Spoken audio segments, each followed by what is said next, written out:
The old Oakwood Park was always a strange place after dark, not in a supernatural way, but in a way that just felt off. Growing up, my friends and I dared each other to walk through it at night, a childish thrill that usually ended with us chickening out and running back to the brightly lit streets. But last month, something genuinely unsettling happened there. Something that still tightens my chest when I think about it. It was a Tuesday, late October. The air had that crisp, biting edge that promises winter isn't far off. I'd been working late at the diner, and by the time I walked home, it was pushing midnight. My usual route took me around the park, adding an extra 10 minutes to my journey. But that night, I was tired and impatient. The shortcut through Oakwood Park beckoned. As I entered, the familiar glow of the distant streetlights was quickly swallowed by the dense canopy of trees. The single, flickering lamppost near the old bandstand did little to dispel the gloom. I pulled my jacket tighter, my breath pluming in the cold air. The only sounds were the rustle of dry leaves under my boots and the faint rhythmic creak of the swings near the playground. Swings at midnight, no wind. I froze, listening. The creaking stopped. I told myself it was just the wind, a delayed gust, but there hadn't been any wind.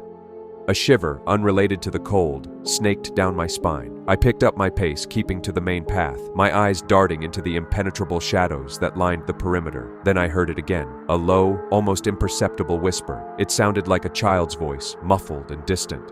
My heart hammered against my ribs. There shouldn't be any children in the park at this hour. My mind raced, trying to rationalize. A teenager messing around? Drunks? I tried to ignore it, focusing on the rhythmic crunch of my steps. But the whisper grew, morphing into a fractured sing-song murmur. It was closer now, coming from the direction of the old picnic area, where the trees grew particularly thick. A cold dread began to seep into my bones. Every instinct screamed at me to run, but my feet felt rooted. I squinted into the darkness, trying to make out any shape. Nothing, just the oppressive blackness between the gnarled trunks. The sing-song voice continued, a chilling, repetitive phrase I couldn't quite decipher. It was like a nursery rhyme, but distorted, each word stretched and warped. Then, a flash of white, just for a second, through the gap in the trees, something small. My breath hitched. I took a step back, my eyes fixed on the spot. The white flash appeared again, clearer this time. It was a small, pale hand, pressed against the rough bark of a tree, then slowly sliding down. It was too small to be an adult's. My throat was dry. I swallowed hard, trying to summon some courage. "Hello?" I called out, my voice barely a croak. The singing stopped abruptly. The silence that followed was heavier, more terrifying than the whispers. I stood there, heart pounding, listening for any sign of movement. Then a low, guttural growl echoed from the same direction. It wasn't human. It was deep, raw, like something feral. The air around me suddenly felt heavy, suffocating. I could feel prickles on the back of my neck, the undeniable sensation of being watched. That was all I needed. Rationality vanished. I turned and ran, faster than I thought possible, not daring to look back. I didn't stop until I burst out of the park's far entrance, gasping for breath under the blessed glow of the streetlights. I haven't walked through Oakwood Park since that night. I've heard stories, of course, of people feeling uneasy, of strange sounds, but what I experienced was different. It wasn't a feeling. It was something tangible, a small hand, a terrifying growl. I don't know what was in that park, but I know I never want to find out again. Old Elmwood Park was my shortcut, a necessary evil after late classes. Most nights it was just me, the dim glow of the city filtering through the ancient elms, and the crunch of gravel under my worn sneakers. It was a place for quiet contemplation, or at least that's what I told myself. It was certainly better than the long, unlit main road. It started subtly, as these things always do. There was this faded red rubber ball, always tucked under the same old park bench near the entrance. I noticed it because it was a splash of color against the muted greens and browns of autumn. One evening, after a particularly grueling study session, I saw it, but it wasn't under the bench. It was right in the middle of the path, perfectly centered. I nudged it with my foot, sending it gently rolling back under the bench. The next night, it was in the middle of the path again, and the night after that. It was never the wind. There were no hills for it to roll down. It was always placed.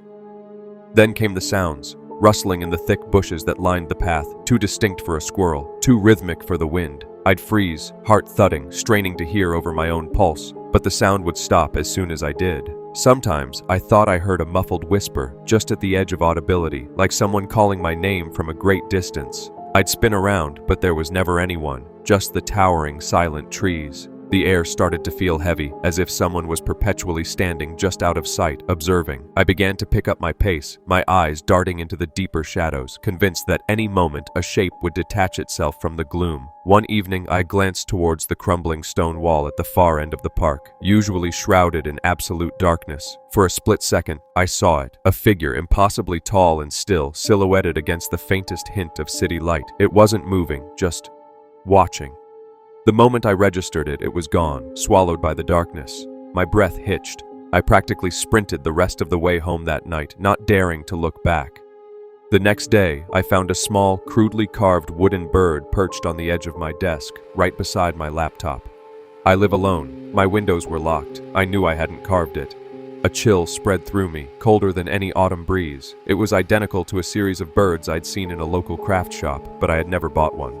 That night, I avoided the park, taking the long, well-lit road. But the image of the wooden bird, then the silhouette, kept replaying in my mind. The next day, another bird appeared. This one was on my bedside table. The following evening, a strange, tinny music box tune drifted from the park. It was faint but clear. It was too much. I had to know. My fear warred with a desperate, growing need for answers. Taking a deep breath, I entered the park, following the haunting melody deeper than I ever dared go. It led me to an old, dilapidated maintenance shed, long forgotten and usually boarded shut. The door was now slightly ajar, a sliver of darkness beckoning. The music box melody was louder here. I pushed the door open, my hands clammy. Inside, amidst dusty tools and gardening equipment, was a small, crudely built shelf. On it, dozens of those wooden birds, all identical to the ones that had appeared in my apartment. And there, in the center, sat the music box, its tiny mechanism still slowly winding down. As the last note faded, I picked it up. On its underside, meticulously etched into the worn wood, were two words: your home.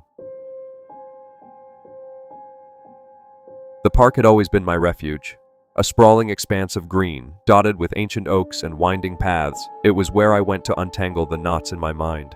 Every morning, for the past 5 years, I followed the same route. Through the grand entrance, past the rose garden, looping around the small stagnant pond, and finally resting on my favorite bench by the old willow tree. It was predictable, comforting, until it wasn't. It started subtly, a barely perceptible shift.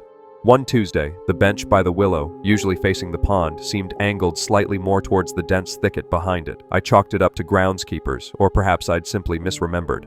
The next day, it was back to its original position, a flicker of unease, easily dismissed. Then came the sounds. The usual symphony of chirping birds and distant traffic began to warp. There were moments of profound silence, unnatural and heavy, followed by sudden, amplified echoes of my own footsteps, as if the ground itself was mocking me. Once, I distinctly heard a child's laughter, bright and clear, only to find the playground deserted and silent when I peered through the trees. My heart hammered, but I reasoned it was just a trick of the wind or my own overactive imagination. The real shift began with the trees. I knew every oak, every sycamore, every gnarl and branch along my route. But one morning, a towering pine, which had always stood majestically at the edge of the pond, was simply gone. In its place, a cluster of younger saplings, none older than 5 years, stood awkwardly. I rubbed my eyes, feeling a cold dread seep into my bones. Had I truly been so unobservant? How could a mature tree vanish overnight? I asked an elderly woman walking her dog if she'd noticed anything. She simply smiled blankly and said, "It's always been beautiful here, hasn't it?" After that, the park became a living, breathing puzzle. Paths I'd walked 1,000 times would suddenly diverge, leading to unfamiliar clearings or dead ends bordered by impenetrable hedges. The rose garden, usually a riot of color, would sometimes appear monochromatic, the petals a dull, uniform gray. I started bringing my phone, trying to take photos, but the camera consistently glitched, producing only blurry, distorted images whenever I focused on the anomalies. One afternoon, I found myself in a part of the park I'd never seen, a sprawling, desolate area with skeletal playground equipment, a swing set with chains ending abruptly in midair, a slide made of what looked like rusted, petrified wood. As I stood there, a peculiar distortion shimmered in the air, a visible ripple, like heat haze, that passed over the old slide. For a brief instant, it twisted, elongating and then coiling back, a silent, impossible motion.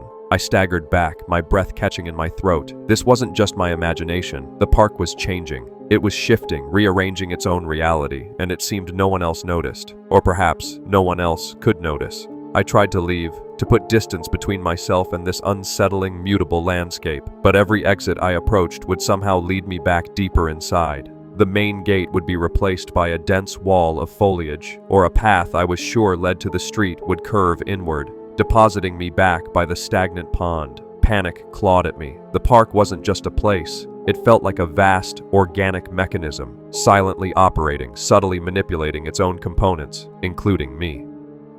I finally stumbled out, hours later, through an exit I didn't recognize, onto a street that felt strangely alien. The world outside seemed sharper, clearer, almost painfully real. I never went back, but sometimes, when I close my eyes, I can still feel the faint, unsettling hum of the park's silent operations, the subtle stretch and warp of reality, as if the very ground beneath me could shift at any moment. And I wonder, what new shapes has it taken since I left? What new path has it woven for its unsuspecting visitors?